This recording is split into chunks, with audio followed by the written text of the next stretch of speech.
Gandang araw po, Ginoong Costello. Dumaan po ako para suriin ang inyong financial statement para sa katapusan ng taon.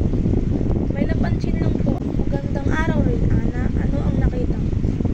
Ayon po sa records, natapos ninyo po ang renovation project noong Disyembre. Bakit po? Oo, sinadya namin ipasok sa Enero ang mga gastos para sa mas magandang kalalabasan ng aming year-end report para hindi masyadong mabawasan ang kita ng Disyembre. Naiintindihan ko po, pero kailangan natin sundin ang matching principle. Dapat po ang gastos ay i-record sa buwan kung kailan talaga ito nagaganap sa kasong ito ng Disyembre.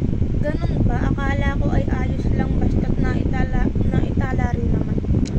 Mahalaga po ang tamang timing ng pag-uulat. Kung ililipat natin sa ibang buwan, magiging mali ang financial statement at maaaring maloko ang mga magbabasa nito tulad ng investor. Salamat sa pagpapaalala,